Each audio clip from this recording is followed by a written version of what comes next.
Жители села Строгановка, это массивы Мамак и Васиет, вышли на массовый субботник. Вооружившись перчатками и мешками, жители начали убирать мусор вдоль дорог и в лесополосе, белить деревья. Мы не для кого-то, а для себя. Потому что если дети будут это видеть, чистоту, значит, это будет уже сидеть в корне, где-то в подсознании, для того, чтобы... Ну как это дом наш чистый должен быть? Ну вот пришли мы на субботник добровольно, вышли все, вот помогаем, чтобы было чисто, чтобы было ездить приятно всем. На субботник жители Строгановки вышли целыми семьями. Пришла с племянником, с семьей, так как хочу, чтобы была Строгановка чистая, чтобы дети мои, мама двоих детей, у меня 2 деток. Хочется, конечно, чтобы было все чистенько, чтобы было приятно ходить, гулять в лесу, лесополосе, лесной зоне. К уборке своего села жители привлекли и детей, чтобы они охотнее наводили чистоту, специально для них организовали квест с поощрительными призами. Квест состоит из 2 основных заданий. Первое, самое главное задание, за которое вы будете получать больше баллов. Это сбор мусора. Мешки приносите, показывайте мне, я вам буду писать баллы за каждый мешок. Чем больше мешок, тем больше баллов. Для того, чтобы мотивировать детей на какие-то совместные благие дела, конечно же, нужны подарки, нужны призы, и надо какое-нибудь соревнование, какую-нибудь игру.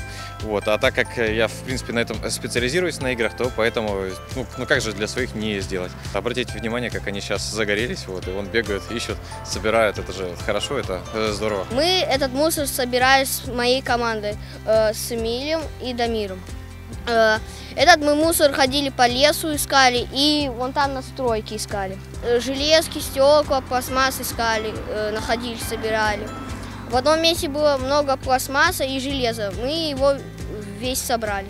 Массовый субботник в Строгановке проводят каждой весной. Строгановка – это наш дом, наше лицо вдоль дороги, лес. Нам надо, чтобы содержать в чистоте, в порядке. Вот.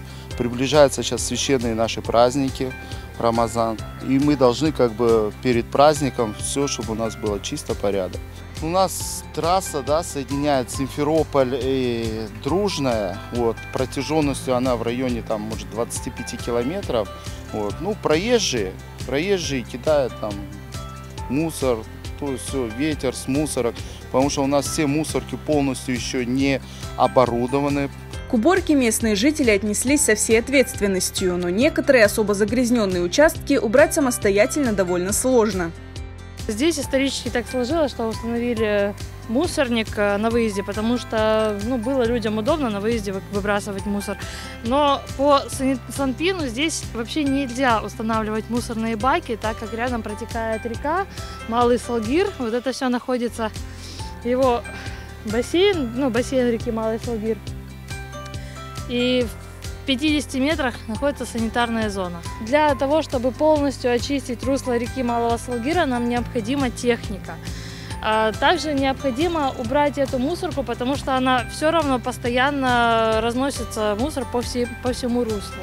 Местные жители неоднократно обращались к властям и в Крым Экоресурсы с просьбой перенести мусорные контейнеры подальше от реки, а также установить контейнеры для раздельного сбора мусора и для крупногабаритных отходов. Но пока эти обращения остаются без ответа.